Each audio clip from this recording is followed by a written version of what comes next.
کبھی سوچا ہے رزق کیا ہوتا ہے؟ کیا صرف وہ دال روٹی جو ہم کھا لیتے ہیں، یا وہ پیسہ جو بینک اکاؤنٹ میں جمع ہوتا ہے؟ نہیں، رزق اس سے کہیں گہرا لفظ ہے۔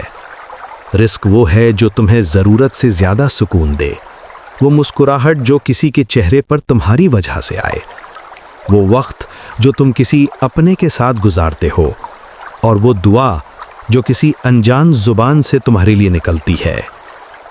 اللہ نے قرآن میں فرمایا، وَمَا مِن دَابَّةٍ فِي الْأَرْضِ إِلَّا عَلَى اللَّهِ رِزْقُهَا، زمین پر کوئی جاندار ایسا نہیں جس کا رزق اللہ کے ذمے نہ ہو۔ سورہ ہود 6۔ یعنی ہر ایک سانس لینے والے کو اس کا رزق لکھا جا چکا ہے۔ پھر ہم کیوں گھبراتے ہیں؟ کیوں دن رات فکر میں ڈوب جاتے ہیں؟ جبکہ اصل میں جو لکھا گیا ہے وہ کبھی چھوٹ نہیں سکتا۔ ہاں، ذریعے بدلتے ہیں۔ کبھی رزق ایک نوکری کے روپ میں ملتا ہے، کبھی ایک مسکراہٹ کے، کبھی ایک مصیبت سے بچنے میں، اور کبھی ایک دوست کے ایک جملے میں کہ میں تمہارے ساتھ ہوں۔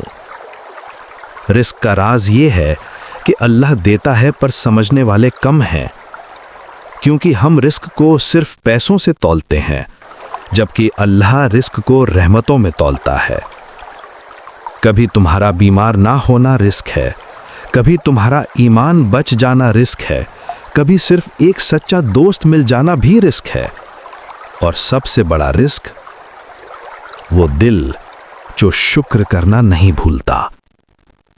لَإِن شَكَرْتُمْ لَأَزِيدَنَّكُمْ، اگر تم شکر کرو گے تو میں ضرور تمہیں اور زیادہ دوں گا۔ سورہ ابراہیم 7۔